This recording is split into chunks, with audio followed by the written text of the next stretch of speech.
Hey everyone, this is Amanda Eke, host of the Poet Speaks podcast. Welcome to season 5. I talk to poets from all over the world engaged in spoken word, slam poetry, and oral traditions. And we were named as one of Strategic Media Inc.'s top 5 podcasts by Black creators in February of 2022. Tune in weekly to listen to me and poets talk about performing, oral tradition, and most importantly, they tell me why they need to get their words out. And guess what? If you or your organization wants to be a guest or a sponsor of our podcast, let us know and message us on Instagram and Facebook at the Poet Speaks Podcast. Enjoy. Hey everyone, welcome back to the Poet Speaks Podcast. Now our next guest is a storyteller, a rapper, and a poet. Before all of that, he honed his entrepreneurial skill sets across various industries, including hospitality, consulting, and fitness. His use of the English language has been compared to Michael Phelps' performance on Saturday Night Live. Wildly entertaining for none of the reasons you would expect. Now, he is at his core and in his music deeply human and a lover of excessive comma use. Everyone, welcome to the podcast, Jack Dawkins. Jack, how are you? Wonderful. Thank you for asking. How are you?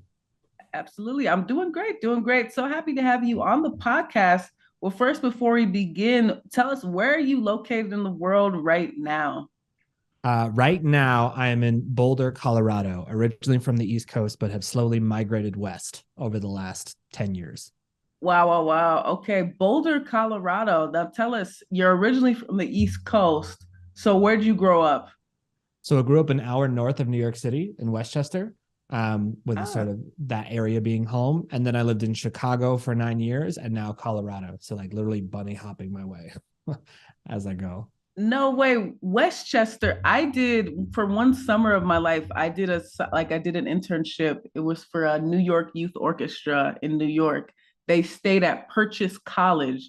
And I remember it was near Westchester. People would always make jokes and crack jokes about Westchester. How was Westchester? How was Westchester growing up? Like if you put suburb in a dictionary, like all the towns in Westchester would populate right there. So like white fence yard, blah, blah, blah, blah, blah. Like very, very sheltered in a lot of ways. Yeah. I think it always amazes me. Like New York is so big and so loud and so intense. And if you get 30 minutes outside of it, like it's so quiet and there's so many trees and it's really green. Like the Northeast is really beautiful outside of the concrete craziness. Absolutely. It's like, I think too, it's like people forget New York is a state before it's a city.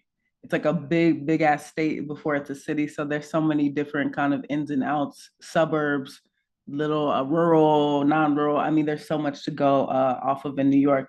But no, that's super cool. So tell us, I'm curious, did you find poetry when you were growing up in Westchester, or did it happen in Chicago, or did it happen in Boulder? Where did you find poetry, or did poetry find you? Poetry in a way found me. So I went to boarding school in Connecticut for high school. So I lived away from home from when I was 14. And as you can imagine, like when they bring in speakers or events for a high school of 500 kids in the middle of nowhere in Connecticut, like mixed bag, right? Like some really good, some not so good. But somehow they brought in this poet named Taylor Molly. And he did spoken word, and it was the first time I'd ever heard the art form or knew anything about it. And this wasn't necessarily pre-internet, but this was definitely not a time when you could go on YouTube and just be like, oh, spoken word, and get like a billion results. So all I really had for context was the pieces he performed, and then he had a little book that he brought with him that we could buy. And I was just obsessed immediately.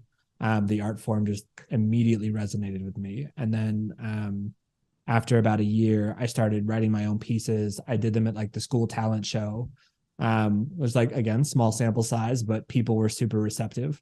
And I just kind of carried it around with me as something that I would do from time to time as a hobby more than anything else. I just always really enjoyed it. Wow. Do you remember, I mean, because you said it's that performance that you saw in your boarding school. Do you remember what exactly about that performance that was just like, oh my God, like that's what triggered like that electricity in your body, mind, spirit, and soul? Do you remember exactly what was that moment when that individual went on stage? Yeah, I do actually. So like for context, like I always did well in school, but I never particularly enjoyed it. Like Yeah. the academic environment was just never one that I felt terribly drawn toward. And a big part of that was how emotionless it was. It was very Mm. much like, what did the author mean when he said blah, blah, blah, blah, blah? And like, let's talk about this thing. But it was never like, what does it make you feel? What's your emotion that's present? Like there was never that dialogue. And Taylor Molly has a piece called What I Make. Mm. And the arc of the poem is that he's at a dinner party and some jerk is like, well, Taylor, you're a teacher, so what do you make? And it's this super impassioned, like, I make a fucking difference and I make a lot of kids think about things. And I do, and like, it was so clearly his own experience and it was emotional and he was swearing. And it was, again, it was just like, it took everything I knew about what poetry could be and exploded it. Like it just Mm. completely obliterated it. And I just remember seeing him feel so alive and feeling like this electricity in the room. Mm. And like from then on, it was like, okay, there is something here that is so much more powerful than just words. Yeah. Wow. No, it's those types of things. Yeah, I guess those things never leave you, those kind of experiences that you have that now become those anecdotes that you just tell.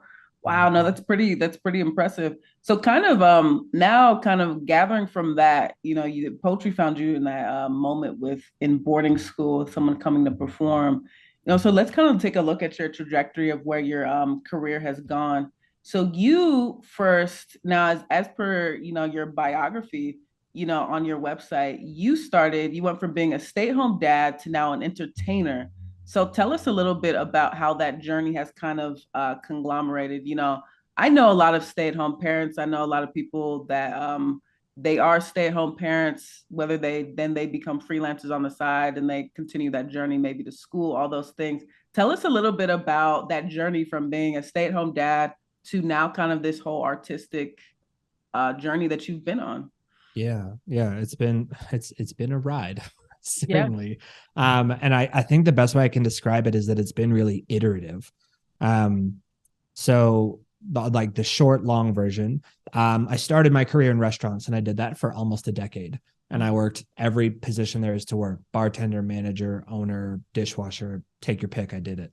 And so leaving restaurants, that had been such a huge part of my identity. I feel like I was both figuring out what I want to do next, but also if I'm not in restaurants, who am I? Because it Mm-hmm. was such a part of how I identified myself and the type of people that I connected with. And so I just ended up trying a lot of different things. So first I tried some more traditional paths like career coaching and some consulting work with other restaurants. And I was bored out of my mind. It was like sitting at a desk is very challenging for me. So I was like, okay, so even though the subject matter is interesting, the way this job is structured doesn't really work for me. Mm. Um, and then I decided to try fitness. I've been an athlete my whole life. And I was like, okay, well, maybe coaching in that context could work. So I got my personal training certification. I started working at an Orange Theory. Um, and I loved what I was doing, but spoiler alert, you don't get paid a whole lot as a fitness instructor in any context. Yeah. And more than that, like when I was looking at the path of like being a gym owner or being like a head of training for somewhere, I was like, I don't care. Like the classes were what I wanted to do. And at some point it kind of clicked for me, like a class is just a performance.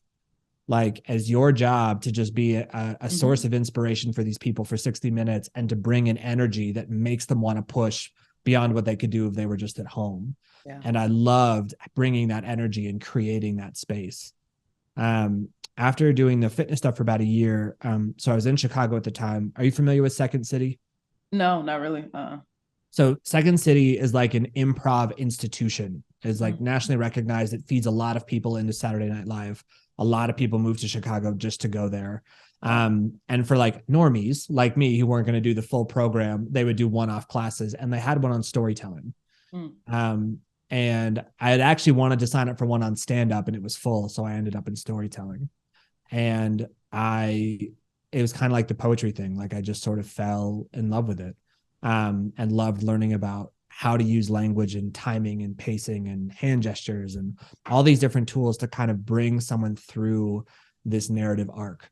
So like you do the class at the end, there's like the little showcase. So like for a few friends, you tell a 7-minute story, everybody claps. And I told my teacher, I was like, if I wanted to go do a whole show, how do you do that? He was like, well, you would rent a space and you would hire a director and you would write your ass off and then you put on a show. I was like, okay. So that was like March. I rented a space in like August and wrote my ass off. And so that August, I put up my first show and sold it out. Like, so 50, friends and family came, and I did I think it was like 45 or 50 minutes. And I was immediately hooked. Like, I loved being on stage. I loved setting up the performance. I loved inviting people into the room. Like, again, just everything about it felt so good. And it felt like all the little lessons I had learned from all these different things I had tried were starting to come together. And so like all of a sudden I have momentum. I found something I love. And then COVID, every stage shuts down completely.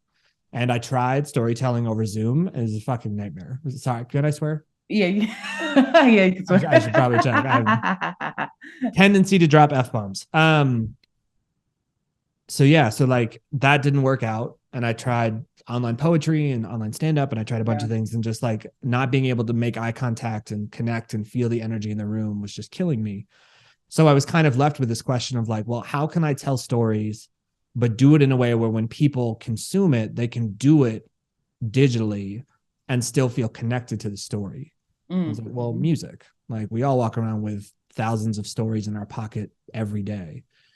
So I was like, okay, so like I've been playing with spoken word for a long time, since I was in high school. I now developed all these skills around storytelling and performance. If I can do it over a beat, like, I get to keep telling stories. So like, then you go through the inevitably like horrifying and embarrassing process of sucking, which is how it is when you start. So sitting alone at my computer, practicing and practicing and practicing. And then my first song came out October of 2021. So right around the same time the podcast started. And I think I've lost track of what number it is, but I want to say like my 31st or 32nd single just came out last Friday. Wow. So I've put out a lot of music over the last couple of years, and I love it. God, I love it. It's wonderful. And what's really fun is now, like, I'm getting on stage, I get to perform more, and I'm starting to bring back some storytelling and some poetry into my performances. So it's not just song. It might be song, little story, poem, 2 songs, another little story, like these kind of like weaving these different energies together to form a cohesive performance, which I love. I really, really love. Absolutely. No, that's such a wild kind of, I mean, that's definitely such a trajectory from all the things that you've done. I'm really curious, tell us a little bit about how, I know you had said it's that idea of let's put word and storytelling to a beat, which is obviously what rap is. Tell us a little bit about your journey with rap. And now you said over 30 singles you've dropped now within literally like less than 2 years. I mean, tell us a little bit about how, how just your journey into rap and hip hop really kind of has formulated and blossomed a little bit more. Yeah, I think I love that question. In so many ways, it's really been about taking ownership of the identity of artist is the best way I can describe it. Because I think at first, for 1,001 reasons, there's a lot of imposter syndrome of like, is this even possible? Can I really do it?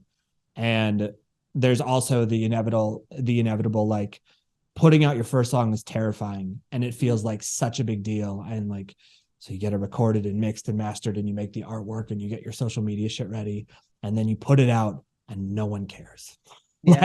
Literally no one cares. And that's a good thing. It is like good to have the humbling experience to realize like, just making a song doesn't make you an artist. What does make you an artist is continuing to go back and finding new and interesting ways to challenge yourself, to make things that you're not even sure if you're capable of making. And when you keep digging and you keep practicing, some stuff you discover on purpose. Like, I want to be able to do this cadence that this other rapper does, or I want my flow to sound more like this. That can happen.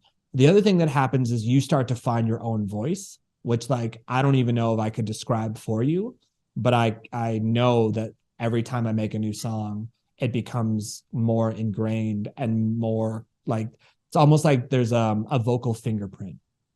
Like no one can rap like me because it's just the way that my brain and my mouth and my lungs all work together to make my flow and my sound the way that they do. Yeah. And when you find more of that, it's easier to accept the idea that I am an artist. This work does have value. I am saying something meaningful, and I do want people to hear this. Whereas when you start, it's all like, I'm terrified and I don't know and what the fuck and ugh. Yeah. And so like the settled confidence sort of comes over time. Absolutely. I find that interesting. You had said just because you drop one song, that does not make you an artist. I mean, I think that's such a really, it's such an interesting statement. For you, kind of, what does that mean to really be an artist then? What for you actually has solidified that in your career? Like, hey, I'm an actual artist then. Yeah, they're like, I think I can give you a couple of answers. One, I'm going to politely plagiarize from Rick Rubin and his new book, which is that to be a creative is to basically be a constant sponge. It's to see opportunity for inspiration in everything in your life and to bring a presence to your interactions and to your day-to-day movements where you can catch those little glimpses of like, oh, there's a song, or oh, there's a punchline, or oh, there's a lyric, and you're just kind of constantly soaking them in. So like that is the more existential answer. I should step back. Like, you can absolutely be an artist if you only put out one song. You can absolutely be an athlete if you run once a week. Like, I think we get so caught up on like when it's real versus not, and that wasn't my intention. But I think the biggest thing I find myself saying is like, finding a way to create art that is sustainable is what makes you an artist. So if you can make a song, but you can't keep making songs, there's like a break in the energy.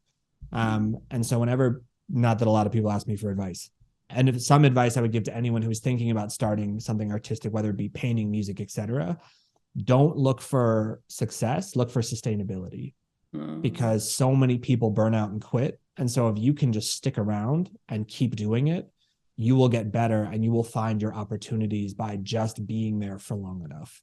Yeah, no, absolutely. No, that's a beautiful way to put it. I like that idea of sustainability. Yeah, no, I think that's such an interesting perspective in terms of what the artistry means. Now, tell us a little bit about, for you personally, I mean, what do you draw your inspirations from for your writing? Obviously, you have so many different avenues with rap, spoken word, and poetry. And you've had such, I mean, varying careers, stay-at-home parent to restaurateur, working in restaurant business to fitness. I mean, where do you really find that you have such a plethora of material to grab from? Where is your kind of inspiration most, let's just say these days, to, continue that inspirational sustainability for your writing, especially for your poetry more specifically? Yeah, I think there's three circles and the songs all fall within these kind of three different circles. So one is just like human emotion. And the reason I say that is one of the things that I found about storytelling that surprised me, but that I love, is if I tell you a story about a time I was sad, it's not about the story. It's about you recognizing in me what it feels like to be sad and reconnecting to a moment in your life when you felt that same thing. And now you feel less lonely in having had that experience because you see how we're connected as human beings. And so I always try to draw back to some emotion, because even if my story is different than your story, we can still find a connection through our sort of shared humanness with emotion as the lens, which I think is so powerful and is a big reason why I believe in what I create. The second, as you said, is like, I have a lot of stories. It's like, I have a lot of stories about my life and the people I met and the things I went through. And so those are always good for like more narrative things, for details, for descriptions, etc. And then the third piece, which there's not a favorite, but like, again, going back to these academic environments, like I hated English. I hated writing because it was like, this is how you write. And I was like, well, it sounds like shit. I don't want to write that way. Yeah. And like, it sounds ridiculous, but now that I'm almost 36, like I have taken such ownership of my voice and my writing style And it brings me so much joy to play with words in a way that makes someone light up. Because you can see, because it's like, oh shit, I didn't even know you could do that. And it's like opening the aperture of what is possible with language and how you can express yourself. And so, like, particularly when I go back to my early music, there was so much, like probably too much of me just like fucking with words and trying to find language and manipulating things here and there. Now it feels like an element in a song, but it doesn't have to be the whole main course, if that makes sense. Sure. But for your question, so like it's the emotion, the stories, and then playing with language. And those three things combined. And sometimes like it's really story driven and it's a pure narrative from start to finish. Sometimes it's super language driven and I just want to be funny or creative for the entire 2 to 3 minutes and just let you have fun and laugh and smile. And sometimes, you know, it's like a blend of all three. Yeah. No, I think that that's such an interesting kind of a triad that you have there then. You know, for you at this point though in your career, I mean, where would you say, I mean, you do obviously you have so many endeavors in terms of you know, you have your guided meditation and your podcast. You also have a podcast as well. Talk to us, not only just talk to us a little bit about that, but like why do you feel it so necessary to kind of influence poetry? Obviously influences all these different avenues that you have, the way how you can play with words. Do you see that through meditation? You know, you're guiding people through meditation with your words, and then a podcast, you're guiding people with conversation through your words, and obviously spoken word poetry and rap. Tell us a little bit about those outside endeavors, and why do you think it's so important to kind of use words, you know, find a way to push and elevate your orality, your oration, you know, your storytelling? Why is it so important to push it in these different avenues? Yeah. It's a great question. And I think what I would say is there's no question that part of it, there are opportunities for me to continue to play in language, which is just something I find joy in. But the podcast in particular, it's really about me wanting to give other people an opportunity to tell their story. And selfishly, because I tell my own story so often, I have a good inclination toward what questions to ask to get at some of the juicier things or the things people may not realize are so important to the story. And so in many ways for the podcast, I'm trying to stay out of the way. Like when I interview a burlesque dancer, I don't know shit about burlesque. Like, but I want to understand what emotions do you feel when you're dancing? How are you trying to connect with the crowd? What does a great performance mean for you? Yeah. And letting, in this case, a woman named Voodoo tell her story and talk about her emotions and let them shine. I think a lot of people carry a story that their lives aren't interesting. And I completely disagree. I think all of our lives are so fascinating because to be human is so fucking weird, right? It's like we're all doing all this crazy shit all the time and just trying to figure out how to, you know, do our best. That's all we can really do. And within that, you know, there's so much interesting stuff. With the meditation, it's really funny. When I was doing my fitness coaching stuff, I actually got a certification in breath work. So guiding people in different ways to breathe, to connect with their body. And I think breath work is incredibly powerful. If you haven't explored it, it's worth a Google and a YouTube. There's no question. There's different modalities. But what I was wanting for is like during breath work, I would be seeing these images, but they were so non-specific and so scattered. And I was like, I would love for someone to help paint a more vivid picture for me. So I felt like I was really going somewhere while I was in this safe space, while I was able to breathe. And so I started with some groups of friends, and I've now been doing it for them for, God, I don't know, 2 or 3 years, like once a week or once every other week. So just like lots and lots of reps. And what's crazy is like, I used to try and really plan. I'd be like, okay, today's what we're talking about. Now, like my eyes are also closed and I'm literally just kind of letting the words come with whatever feels present. And even when I'm like, oh shit, did that sound awkward? Or like, did I not quite get that? Like, they're my friends. I totally get it. But generally, like people just really enjoy the way it's usually described is like the space feels so safe. Like I'm not trying to push them. I'm not trying to nudge them. I'm not trying to manipulate them. Like I'm really just trying to let them be connected to themselves and to hold a space where that feels okay.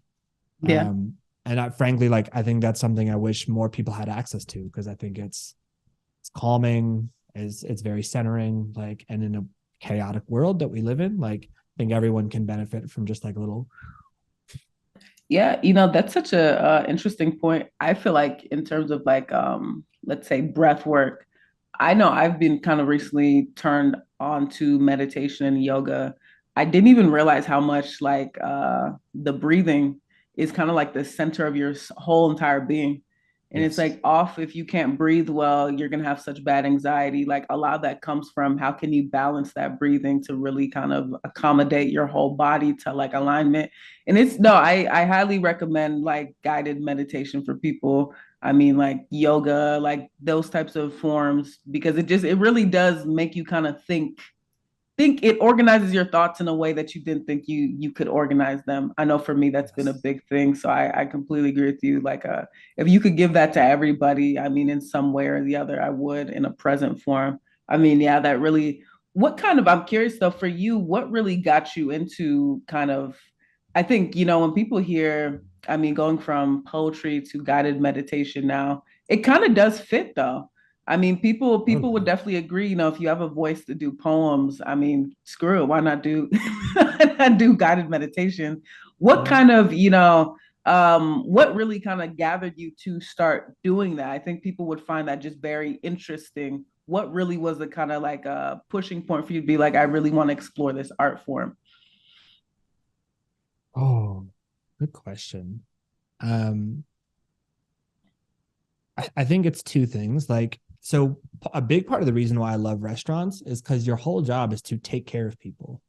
Yeah, serve Like, people. yes, like 100%. And like, depending on the level of restaurant and the type of food, that can Sure. look so Yeah. many different ways. But like, at the end of the day, like, I feel great if you have a great time.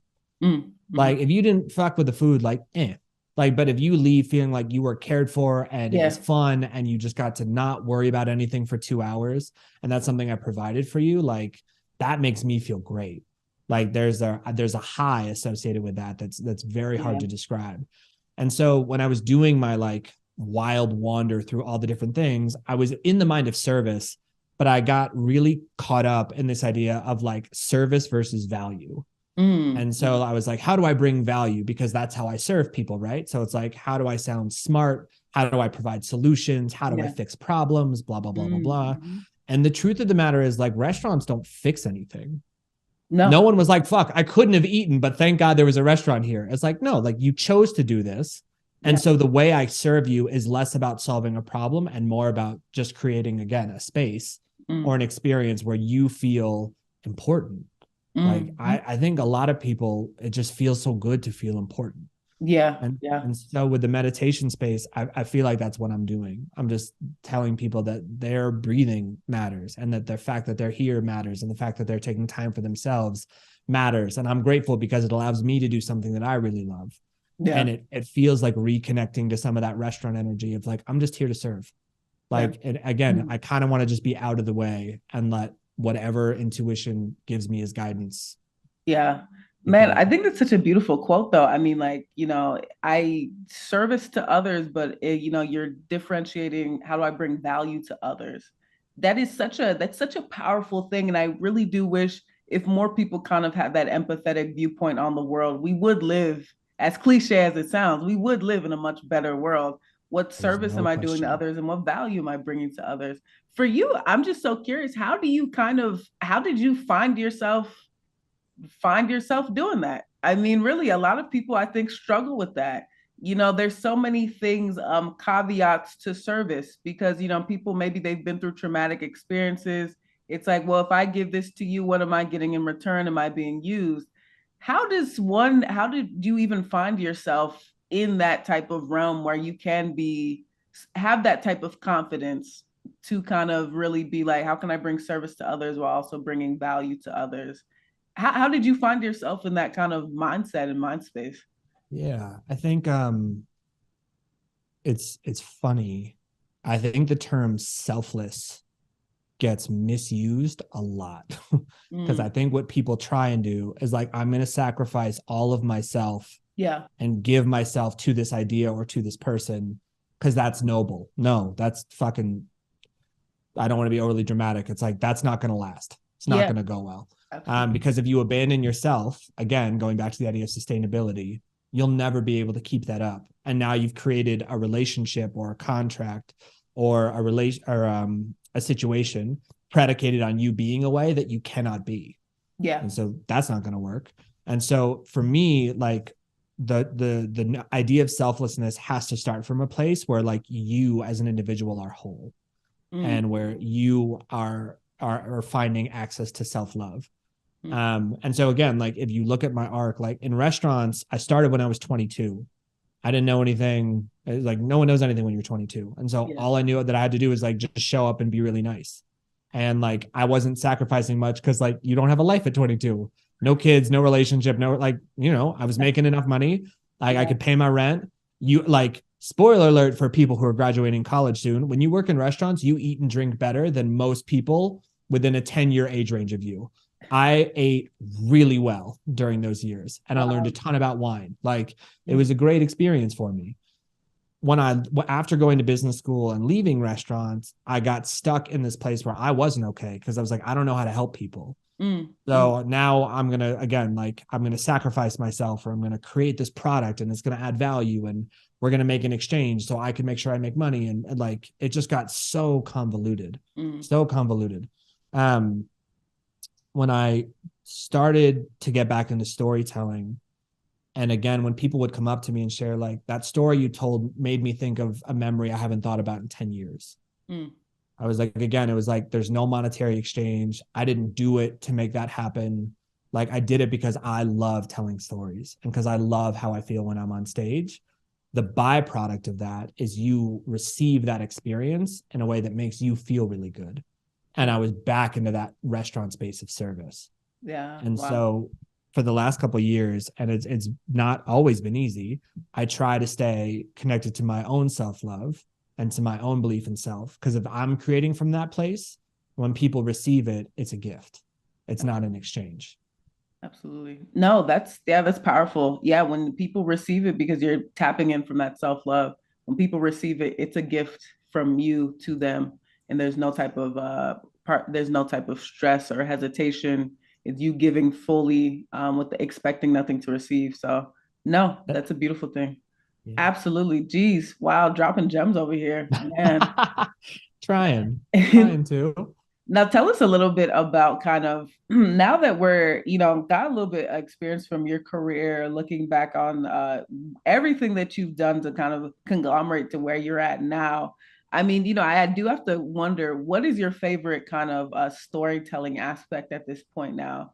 Poetry, spoken word, was it rap, guided meditation, your podcast? You draw so much joy from all of those.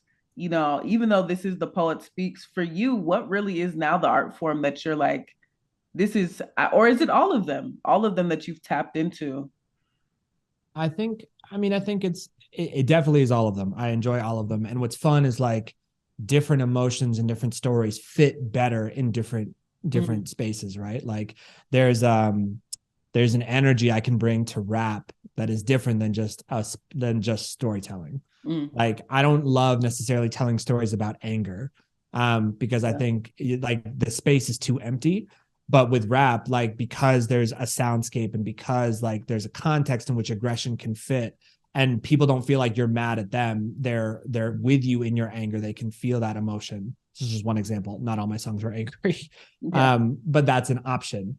I do want to answer your question, which would say like I feel like I move people the most with spoken word.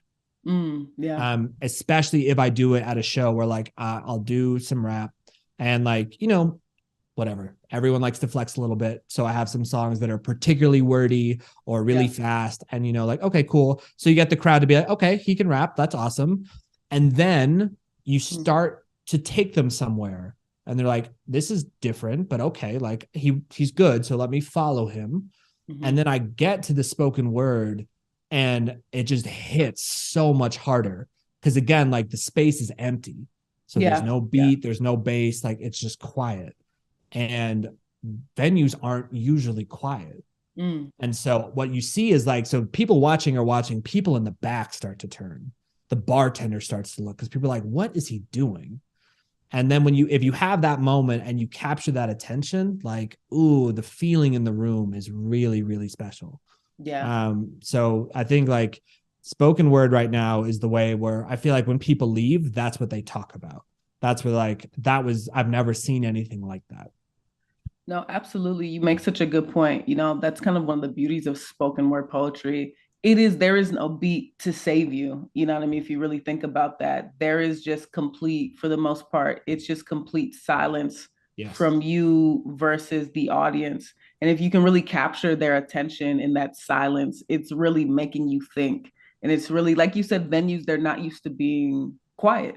So the Yes. fact that one person's voice is allotting for this moment of numbness and silence really is a powerful thing. It really is a testament to just the human voice and what like oral tradition and spoken word really can be used as. So no, I completely agree with you, and I think it's a beautiful thing. Now for you, I'm curious, what is at this point in your career though, and I'm always curious about people that have been in the game for so long. They've done, everywhere you seem, you connected even restaurateur work to a stage, a class is a stage. For you, at this point, do you still find yourself having stage fright? Do you ever go into a venue now where you're just like, oh shoot, I'm a little nervous? Or is it, Mm. once that kind of it's cue for you to perform, are you ready to go? Uh, Such a good question. And I think there's two truths here. One is at some point through some combination of performing and also being an athlete and going to a lot of races, I've done a lot of work to retrain that like nervousness is good because it Yeah. means I care. Mm. It's not like, oh shit, this isn't going to go well. It's like, no, like this matters to me. I want to kill this show. I want to win this race. Like I want to go out Yeah. and give my best. So I feel that nervous energy and I'm like, yes, that's right. Like my body is getting ready to go do this thing. And so, yes, I still feel that all the time. But I experience it with some positivity. Um, an experience I've had a couple times lately, which has been interesting, is um, the way a lot of hip hop shows get structured is like if when it's just rap, like you can't do that long of a set Mm. because you like run out of air and your mouth goes dry. So like rappers will do 15 to 20-minute sets. So Mm. when you go to a show, there's like 7 or 8 artists. Yeah. So the shows are long, there's a lot of transition time. And as a result, very few people show up at the beginning of the show. And I've had to go first Yeah. a Yeah. couple of times. And so it's less nervous about like, oh no, am I going to do well or am I going to do poorly? It's like, is there going to be anyone here? Mm. And like I remember from Orange Theory, it's like when you have a class with 2 people, you still have to bring energy. And if anything, you have to bring more because you're making up for the lack of people in the room. Yes. Like when a class is full and all the treadmills are going and the music is loud and the fans are blowing and weights are clanking, again, like that takes care of so much of that. Yeah. When it's Yeah. like 2 people, Yeah. ooh, like you got to bring so much. And so sometimes I get not psyched out, but aware like I really have to bring something meaningful if I Yeah. want to get this room to lock in with me when there's like one person over here and one person over here and one person up at the front and you're trying to make all of them feel special in some Yeah. way. Like Yeah. it's an interesting challenge that I love and like I'm learning a lot about it. And selfishly at some point, like I hopefully won't do that anymore. I won't Yeah. be the one going first. And so I'll learn from it now and eventually I'll outgrow it. No, absolutely. No facts. It's you do have to bring a different energy. 2 versus 200. I mean, but I guess, they always say like the mark of a good poet or a spoken word artist is someone that can, whether it's 2 people in the room or 2,000 in the room, you can make someone feel something. So it Yes. definitely is I get definitely something you gotta always think about. No, that's such a good point.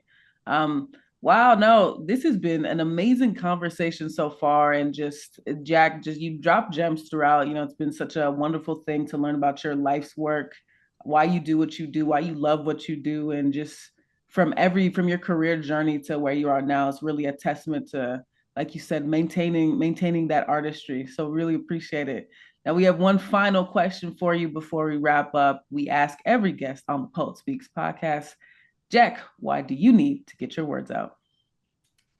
Ooh, such a good question. Um, I mean, I know I've touched on this, and you use the phrase, which I love, which is, the world would be a better place if there was more service. And to some extent, I think that's a two-part problem. One is you need to find people who are willing to be of service. And you also need people who believe that they are worthy of service. Like to receive love, to receive a gift in some ways is a skill in and of itself. And so to me, the work I do around storytelling and helping people to see the value in their own story is in some ways like it's training ground for learning to see your own worth and to see yourself as worthy of receiving service. And like an easy example is like relationship. There's so many relationships where like, well, I bring these things to the table, but I suck in these ways. So I can compromise with a partner who's good in these ways, but bad in these ways. And like, we'll kind of melt in the middle. It's like, no, fuck that. Yeah. No, like you're amazing exactly as you are. And there's someone out there who loves you exactly as you are. So don't settle. Don't get stuck on what it means that you have to discount your shit or yourself for somebody else or for a job or for anything. And so by helping to show people how powerful that their story, which they think is boring, which they think is uninteresting, can be, I hope that I start to open them up to how much love is available and that they deserve to have. Yeah, facts. Oh man, that was beautiful. I love that, honestly. Like to quote you again, I mean, like we need a world where people can be of service to others, but also people that believe they are worthy of service. Ooh, that is an amazing thing to say. Yeah, no, absolutely. Thank you so much, Jack. That's a beautiful, beautiful answer. And as we're wrapping up, tell us, what is 2023 looking like for your writing and beyond, and where can folks come out and find all the amazing work you're doing and keep up to date with performances, appearances, all that good stuff? Absolutely. So if you want to find me, you can go to jackdawkinsraps.com. That's easy. Or Jack Dawkins Raps is my Instagram handle, and you can find links to the music. And I have some storytelling stuff up there and poems and all that goodness and live show dates, etc. For this year, I'm going to make my first album or project, whatever the right term is, which I'm really excited about. And it's in like, I'm in the midst of writing and recording it now, and it is a fun challenge to make songs talk to each other. Because everything else has been a single. It's like I'm just telling one story for 3 minutes and that's it. Now I'm kind of wondering, how does this song feed into this song? And do I want to go back and reference anything? Do I want to show evolution across 2 or 3 tracks? And like, it's more questions. It's definitely more work. But I'm really excited about what the finished product is going to look like. So hopefully that'll come out sometime this summer, June, July. Very, very cool. Perfect. Well, Jack, this has been such a pleasure. Everyone, Jack's links will be in the description box of whatever form, wherever you're streaming this podcast on. Just look in the description box. You'll see all of Jack's links and his information. Jack, my goodness, this has been such a pleasure meeting you. Such a pleasure. Thank you so much for being on the Poet Speaks podcast today. Amanda, thank you so much for having me. I appreciate you. Absolutely. And everyone, again, please go check out all of Jack's amazing work. Again, description box down below. Everyone, this is the Poet Speaks podcast, and we will talk to you soon. Bye.